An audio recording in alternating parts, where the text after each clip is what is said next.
I've had a powerful day. I cried a lot of tears. It's been a really big day. Every day's bigger than the one before, and every day I experience more miracles than the day before. So this is going to be quick. I'm going to get to the point, but this is one of the hugest points I've ever made.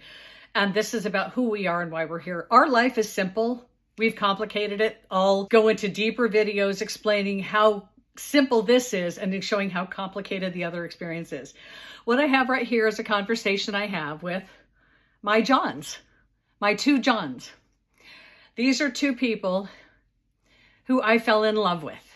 One of them I was 20, I don't know. That was a 5-star John. The other one's a nature John. So I have a conversation with the two Johns. And here's the importance of this. This is really big. I met John in California when we worked together at a manufacturing plant. We were silly together. We just fell madly in love.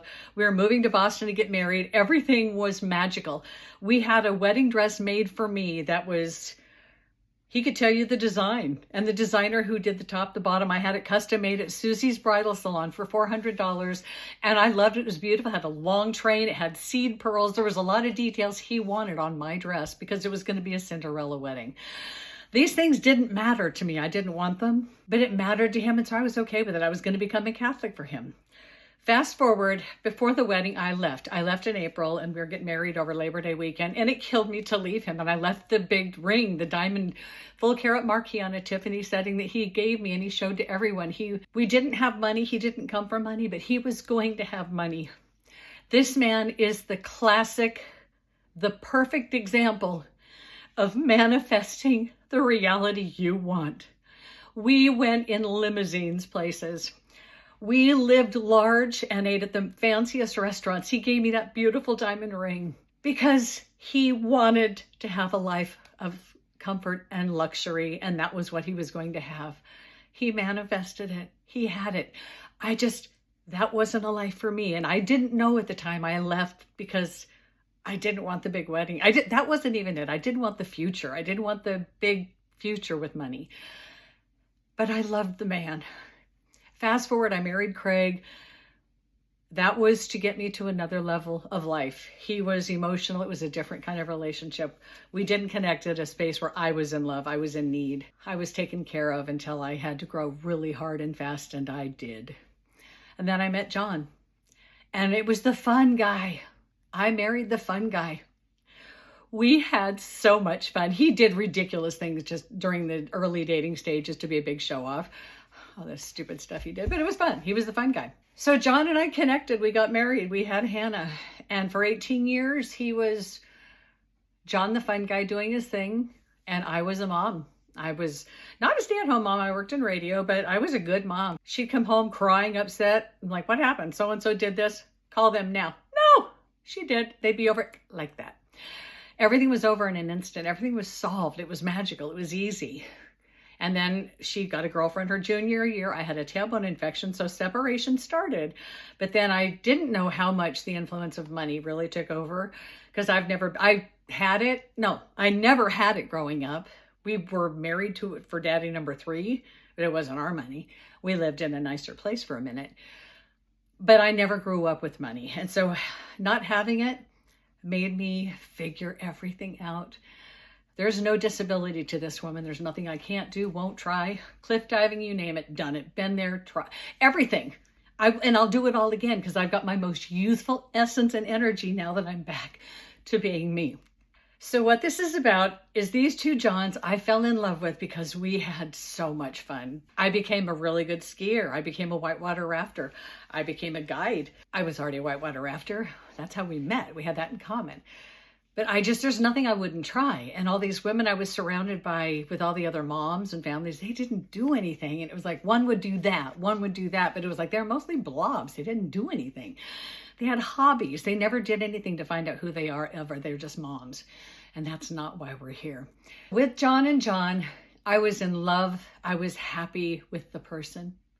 With both of them, it turned out there's part of them that mattered greatly to them, and that was money.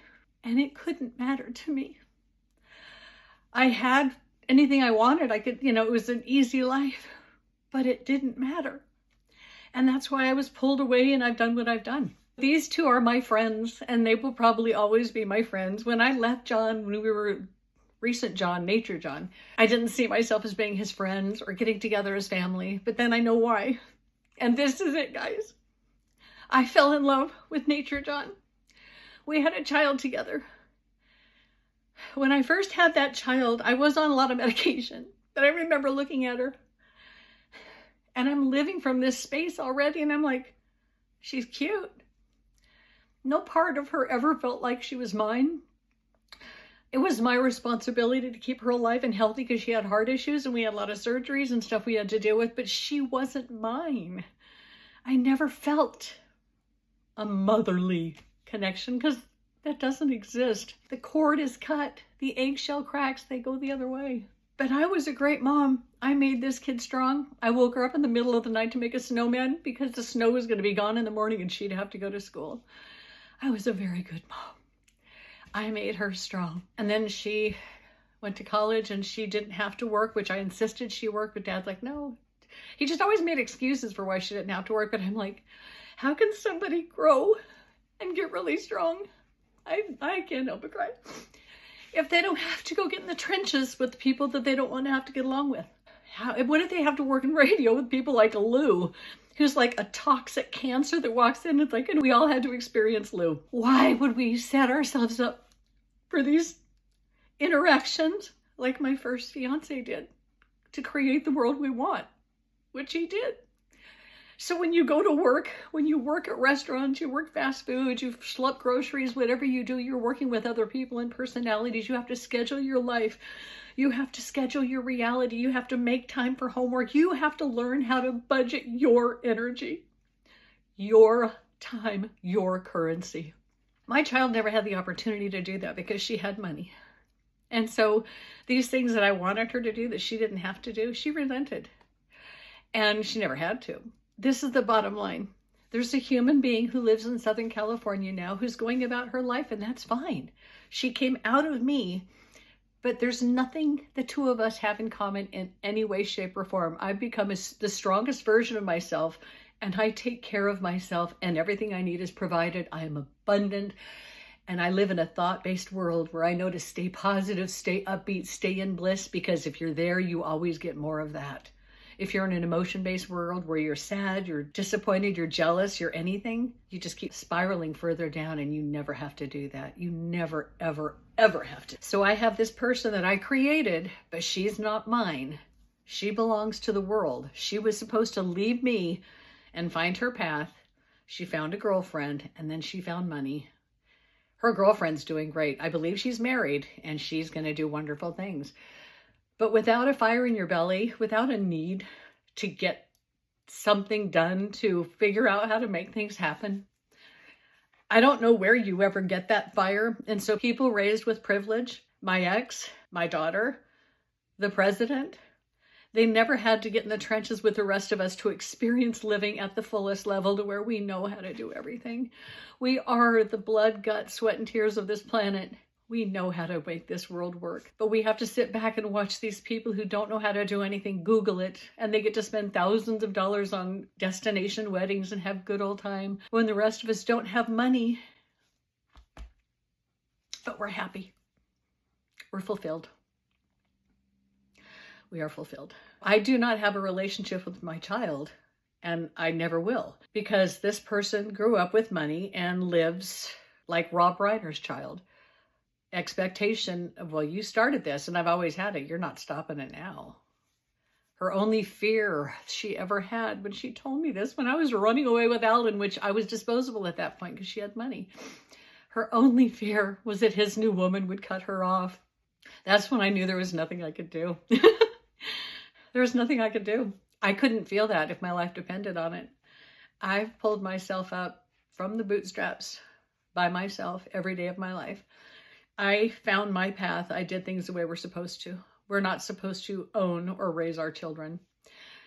They're not supposed to have wallets either because they can't figure life out. They become disabled if they don't know how to do things on their own. We only had insurance till we were 18. Now they have it till, 27, probably longer. I don't even know. They never have to figure anything out. So your kids don't belong to you.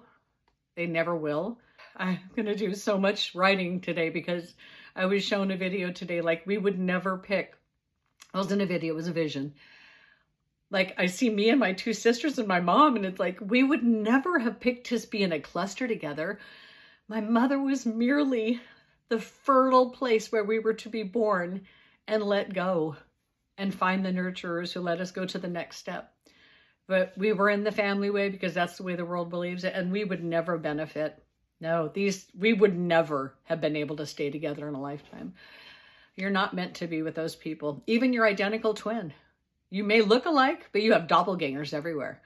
You're not supposed to share a story just because you look alike. The parents who dress you alike, shame on them. You're so different. They should dress you how you are. Oh wait, they have you do things that they want you to do. I could go on forever, and I will, but I don't have a child.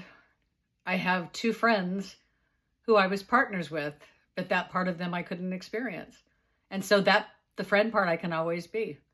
I don't do many people. I can't.